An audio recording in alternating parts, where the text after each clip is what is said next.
আছে যারা আমাদের রক্তের না হয়েও, আমাদের আপন না হয়েও, দূরে থেকেও আমাদের অনেক আপন, যাদেরকে ছাড়া একটা সময় আমরা তাদেরকে চিনতাম না, জানতাম না। এই যে তাদের সাথে পরিচিত হওয়া, তাদের সাথে চলাফেরা, এই যে কত আয়োজন মোতাবেক তাদের সাথে আমাদের পরিচয়।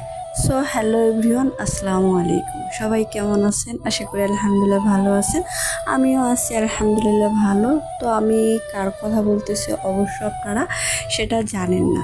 তো আমি আজকে বলতেছি যে আমার এক ফ্রেন্ড, মানে আমার কলিগ, তার কথা বলতেছি। তো তার ছিল বিবাহবার্ষিকী, সে আমাকে ইনভাইট করে গেছে।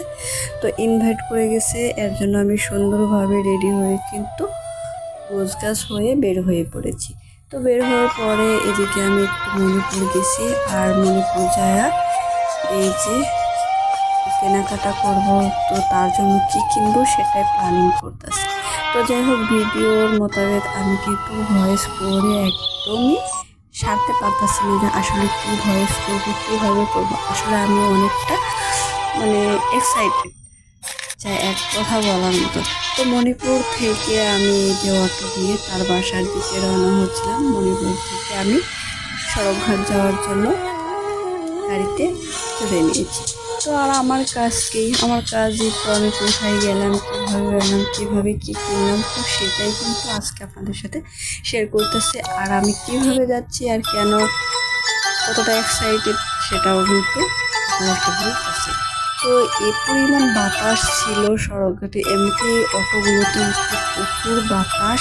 তো আমি সড়কঘাটের দিকে রওনা হয়েছিলাম। আর এই জায়গাটা কোথায় অবশ্যই কিন্তু আপনারা চেনেন এবং জানেন। আর এই জায়গাটা এত সুন্দর ভিউ ছিল যা বলার মতো না, সত্যি অসাধারণ ছিল। ওই যে কথায় আছে না, নোংরা জল হতে পারে কিন্তু পরিবেশটা কিন্তু একদম ভিউ সত্যি অসাধারণ ছিল। আর এটা ছিল সড়কঘাটের এই যে ব্রিজটা, সড়কঘাট যাওয়ার আগে যে ব্রিজটা ওইটা। আর একটু আমি সড়কঘাট বাজারে চলে আসছি। আর চলে আসার পরে এখান থেকে তো আমি একদম হারিয়ে গেছি, আমি আর খুঁজে পাচ্ছি না।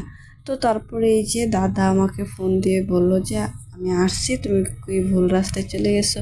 তো তারপরে এই যে ফাইনালি আমি দাদার বাসার সামনে চলে আসছি। আর আমার দেওয়া গিফটটা দাদা দিদিকে পরাই দিছে। আল্লাহ হাফেজ।